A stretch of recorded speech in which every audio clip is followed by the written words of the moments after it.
Howdy, and welcome to Washington. I'm here at Olympic National Park with the Pacific Ocean behind me and the Olympic Mountains in front of me. Washington's nickname is the Evergreen State. And is it ever green? The reason it's so green is it rains a lot. A whole lot. So get out your best rain gear, the stuff that keeps you dry the most, because we're going camping on the Washington coast.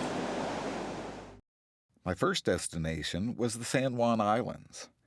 I caught a ferry out of Anacortes, about 80 miles north of Seattle. The islands are a part of the San Juan archipelago in the northwest corner of the continental United States. It was about a 40-minute ride to my stopping point.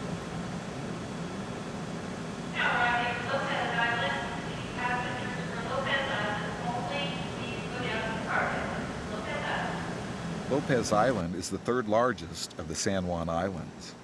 Unlike the first two, it's refreshingly undeveloped. The main activities here are fishing and farming. I camped at Spencer Spit State Park, named after a sand spit. It's a small park at 130 acres, but it has some good campsites. Walk-in sites are reached by packing your gear a quarter-mile downhill to a camp along the beach.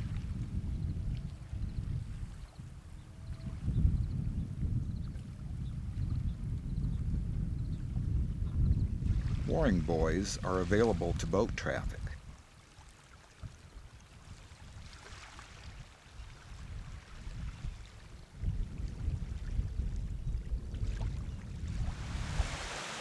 I enjoyed lounging around my campsite, observing the Washington State ferry system at work.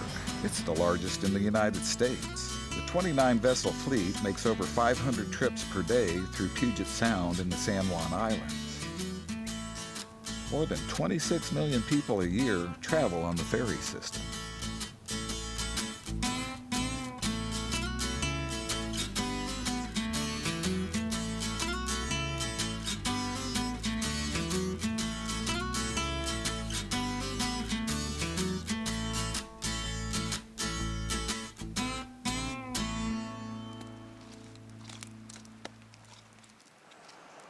The Shark Reef Sanctuary is on the southern end of the island.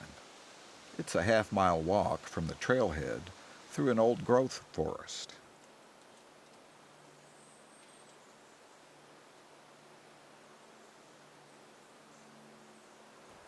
The Shark Reef Sanctuary isn't a sanctuary for sharks. It's a sanctuary for seals wanting to get away from sharks. The reef creates an area where the water is too shallow and too rocky for a shark to navigate in. Harbor seals spend much time on offshore reefs like this. Their only enemies are killer whales, sharks, and man. Here they can relax and escape the food chain for a while. Although clumsy on land, seals are as nimble as a ballerina in water.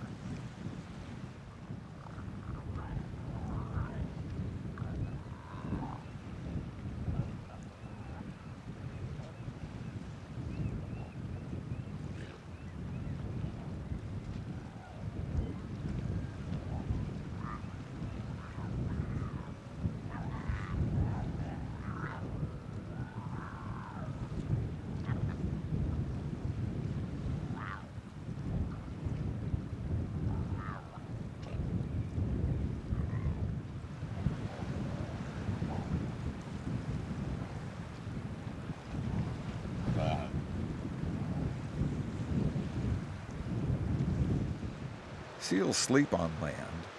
They also need to be on or near dry land to molt, give birth, nurse, and care for their pups.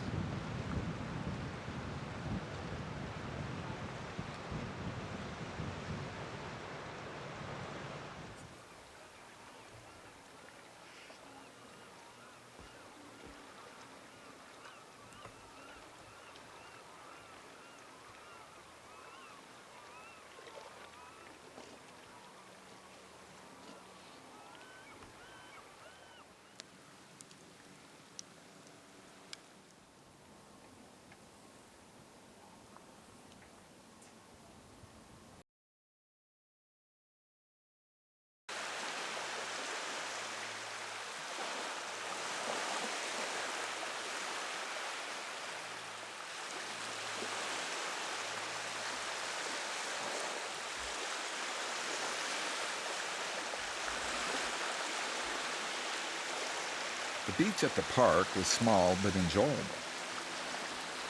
The colors that came out of the water were similar to the color palette I had seen in the Seattle area architecture and fashion.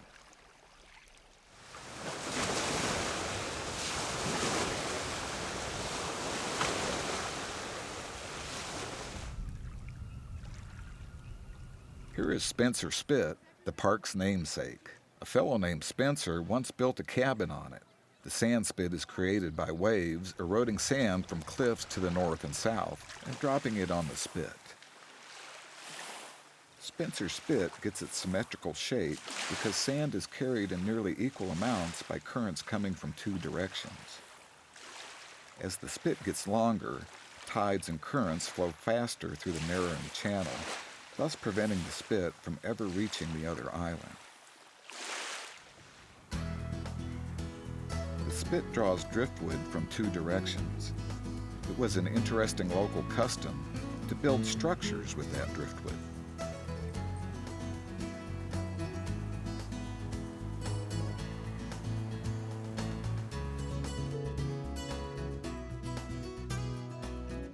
Well, that's the fast and slow of it here on Lopez. Hey, don't go anywhere. I'll be back before this slug travels 10 inches.